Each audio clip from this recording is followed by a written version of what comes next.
جی السلام علیکم ورحمۃ اللہ وبرکاتہ۔ آپ حضرات مشق کر رہے ہوں گے اور اب تک تو کچھ آئیڈیا ہو گیا ہوگا کہ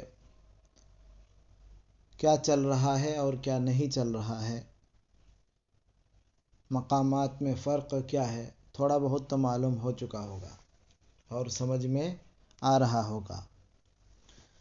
اب کچھ حضرات جو ہے تھیوری پوچھتے ہیں کہ آخر اس مقامات کو جو پڑھ رہے ہیں تو اس کا بھی تو کوئی اصول اور کچھ قانون اور ضوابط ہوگا کہ کہاں آواز کو گرانا ہے، کہاں سیدھا رکھنا ہے، کہاں بلند کرنا ہے، کہاں پست کرنا ہے۔ تو اس سلسلے میں آگے ہم انشاءاللہ اس کو تحریری شکل میں آپ حضرات کو دیں گے۔ اس میں بھائی بہت محنت ہے، ٹھیک ہے، ایسے ہی نہیں حاصل ہوتا ہے، اس میں آپ کو محنت کرنا پڑے گا، اس کو یاد کرنا پڑے گا اور آپ کو بھی لکھ کر رکھنا ہوگا۔ تو چلیے شروع کرتے ہیں۔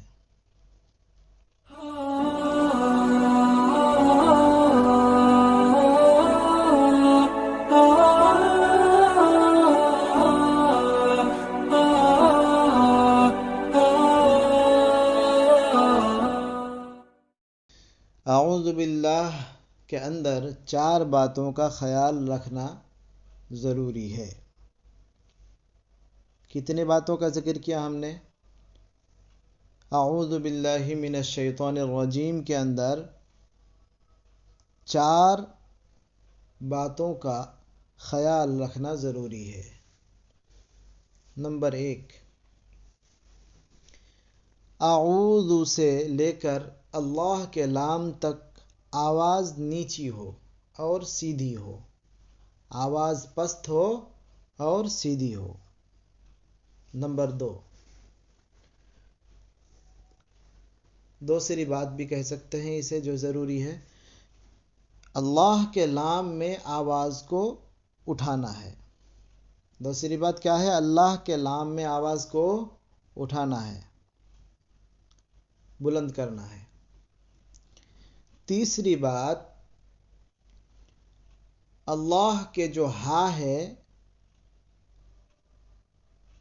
اس میں آواز کو پست کرنا ہے۔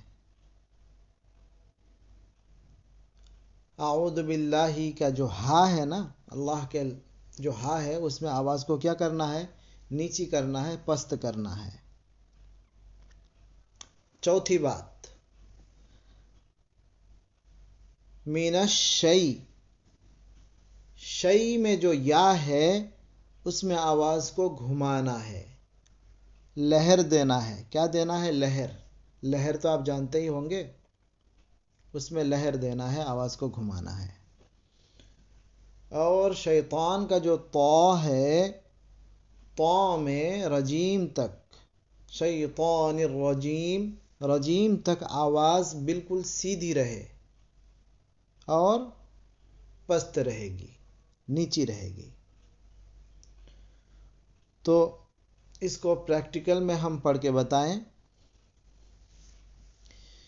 اعوذ باللہ من الشیطان الرجیم، یہ ہو گیا پریکٹیکل میں۔ اب دیکھیے کیا بتایا ہم نے۔ اعوذ باللہ، اعوذ سے لے کر بال، اللہ کے پہلے لام تک آواز نیچی رہے گی۔ اعوذ بال، یہ آواز نیچی رہی۔ اللہ کے لام میں آواز کو بلند کرنا ہے۔ اعوذ باللہ، پھر ہاں میں آواز کو گرانا ہے، پست کرنا ہے۔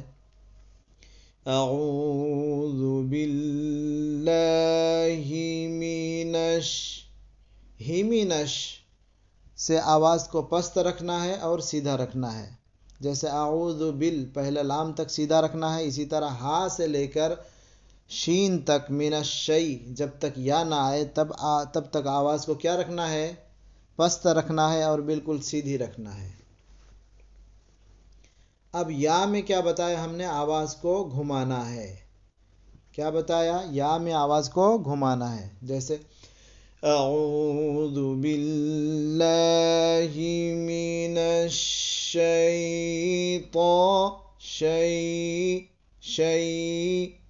یہ آواز کو گھمانا ہے. اس کے بعد تو میں کیا کرنا ہے؟ پھر آواز کو بلند کرنا ہے. جیسے اللہ کے لام میں آواز کو بلند کیا، اسی طرح تو میں بھی اللہ کے لام کو، تو میں جو الف ہے، تو میں جو الف ہے اس کو بھی کیا کرنا ہے؟ بلند کرنا ہے.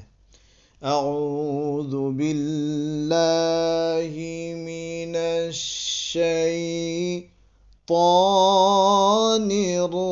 الرجیم. تو میں بلند کرنا ہے اور اس میں ایک لہر دینا ہے. اس کے بعد کیا کرنا ہے؟ نرجیم تک آواز کو پست کرنا ہے اور سیدھی رکھنا ہے. یہ ہے مکمل اعوذ باللہ کا تھیوری. اسے کہتے ہیں تھیوری. سمجھ رہے ہیں؟ کچھ لوگ تھیوری مانگ رہے ہیں، تو چلیے یہ ضروری ہے. بہت اچھا کیا آپ حضرات نے اس کا ذکر کیا، اور اچھی بات ہے. آپ حضرات اس کو مشق کریں. انشاءاللہ اس کو عنقریب ہم تحریری شکل میں آپ کو بھیج دیں گے، اور اس کو آپ حضرات بھی اپنے کاپی میں نوٹ کر لیں تاکہ زندگی میں کبھی بھولیں نہ آپ، اور یہ اصول اور یہ جو ضوابط ہے اس کو جو ہے محفوظ کر لیں آپ. تو چلیے آج اعوذ باللہ کا ہی جو ہے مشق کریں تھیوری کے ساتھ. ابھی تک ہم نے جو تھیوری نہیں بتائے تھے، اب اس کو اسی طرح مشق کریں. انشاءاللہ آپ کبھی بھولیں گے نہیں اس اصول کو. السلام علیکم ورحمۃ اللہ وبرکاتہ.